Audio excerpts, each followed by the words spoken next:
What's up guys, we are here at Fabmac Industries. I'm with the Corvette and we are getting the wiring done. I'm here installing things like the seatbelt, the steering wheel properly. D&D sent me the comp spec seatbelts, which I'll show you in a second. They sent me a shallower dish wheel because with the quick release, I'm just too tall. The wheel was too close to my body and I couldn't deal with it, and I'm running a stock column, so that didn't fit. But Chris here is making great progress on the wiring. So he has it what I would call roughed in, I guess. He still needs to do a lot of the looming and covering. I'll actually let him explain it, but it's looking fantastic. So Chris, give us an idea of what we're finishing up here. Yeah, basically everything function-wise has been roughed in for the back, so we have power systems brought in for all the fuel pumps and the fans. After I bring in all the CAN signals, so everything can be controlled by the ECU and user inputs up front, and everything can be wrapped up tidy. That way she's protected for abrasion resistance and keep all the oil and grime off of it.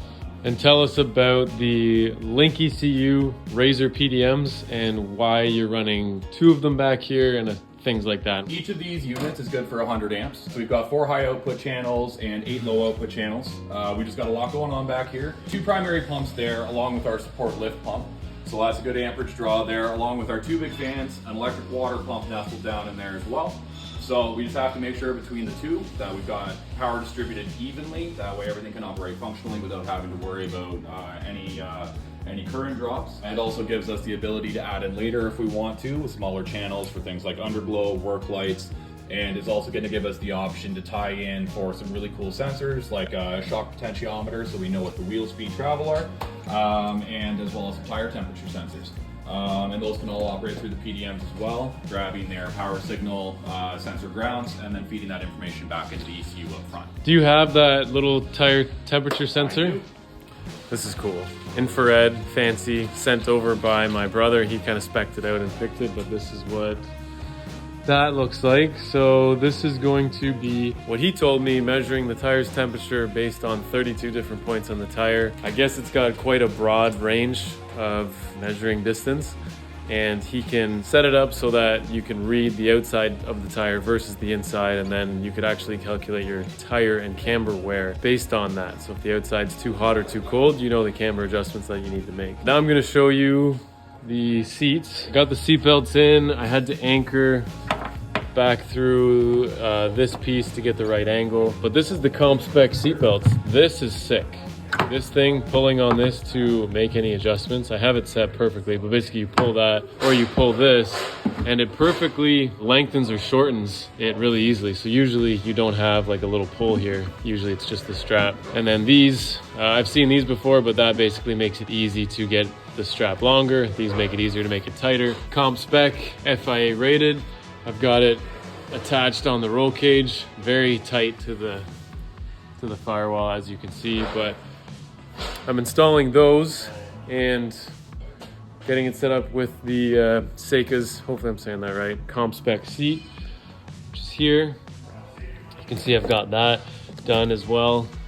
So we are good to go on bolting that back in. And once I'm done that, I'm going to be working on the steering wheel with the quick release, and then just going to keep going on stuff. Maybe I'll start helping with some AN lines and things like that. Just helping them putting a dent in the car so that when this thing's ready to go to a track, there isn't anything that we need to do. There you go, Jack. That should be a good little intro.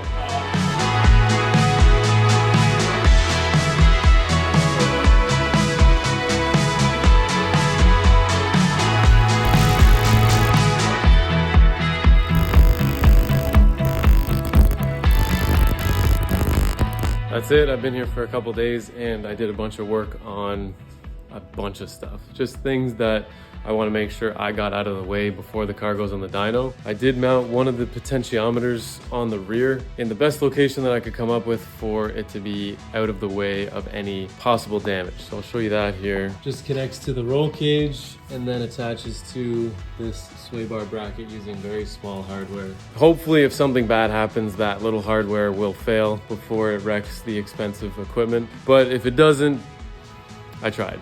So that's the best we can do. It is out of the way of everything else that could go wrong. The front, we're kind of limited to mounting that right next to the coilover. So hopefully I'm not changing springs or making crazy adjustments there. But that's it. We are going to, the next time I see this car, basically, we'll be coming back for the dyno, which could be in some time. So we're gonna keep content for you guys going at the shop with other things, getting the S14 ready, doing things like that. The seat and everything is back in. It looks great. I fit perfectly. The adjustments are all made. It's good and solid in there. Really happy with that, and I'll probably make the closing for this video doing something at the shop. So.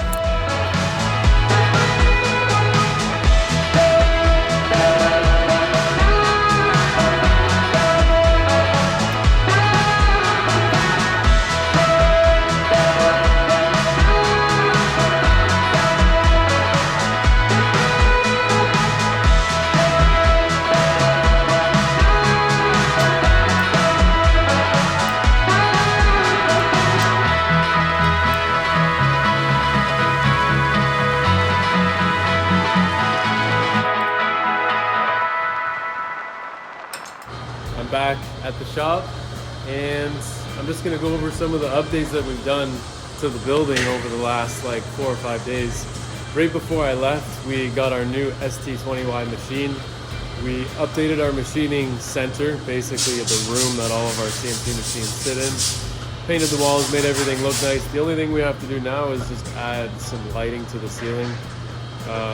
In preparation for our next competition, I will probably 95% chance be using the S14 right here. So we are making sure that it's going to be ready to go. Kyle's under there doing some 3D scanning, just because 3D scanning, we can overlay it and compare it to what we have as a model, and we can actually see if anything has changed from the first time when I made that angle kit and those products.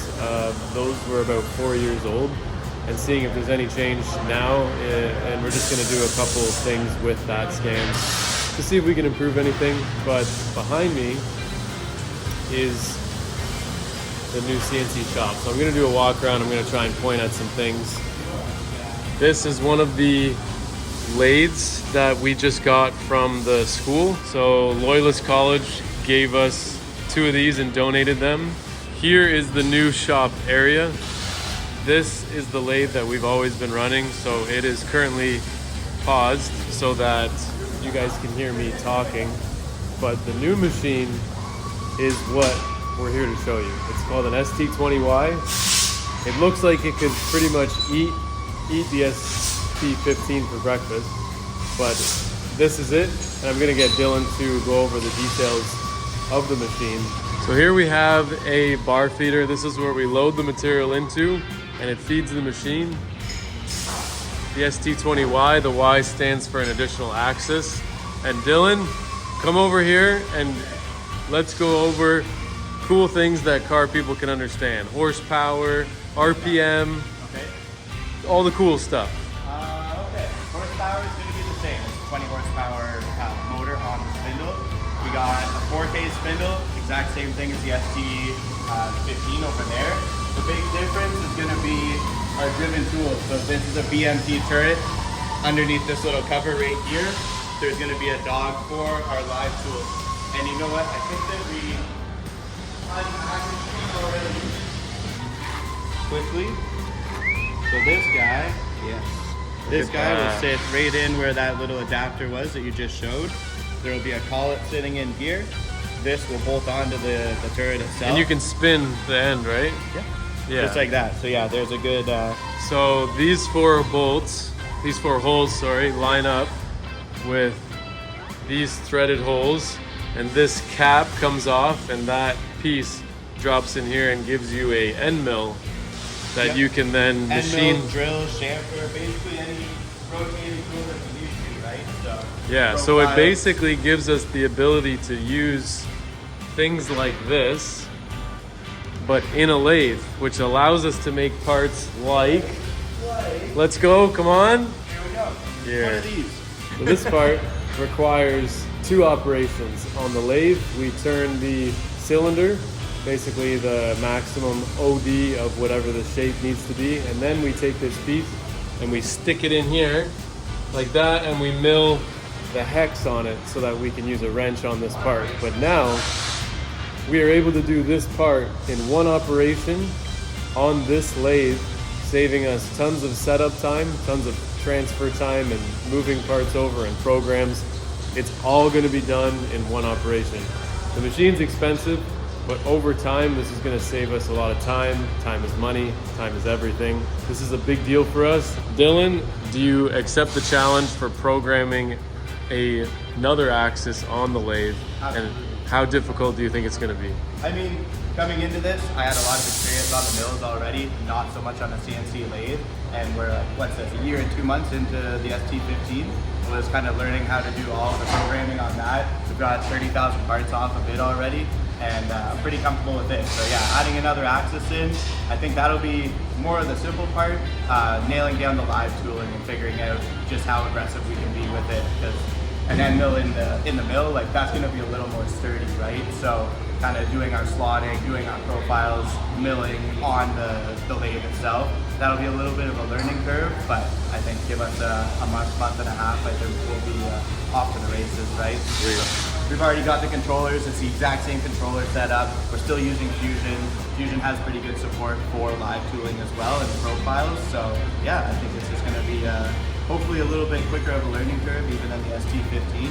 And yeah, we can make the parts in no time. So when I was in school and then also teaching in school, there was a thing called crashing, where you crashed the mill, whether there was a glitch in the program or something that was programmed wrong, or a tool offset was done incorrectly.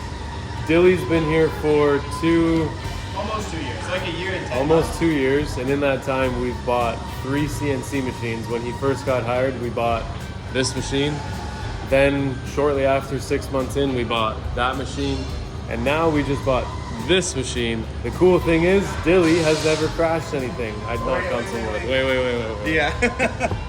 Touch wood there. We're knocking on some wood. But that's because he has mastered the programming. We do have probes and things to set up tooling properly. But all in all, we've had a very successful CNC department that is ever changing and making in-house manufacturing that much easier, and we take pride in doing that. So that's the end of this video.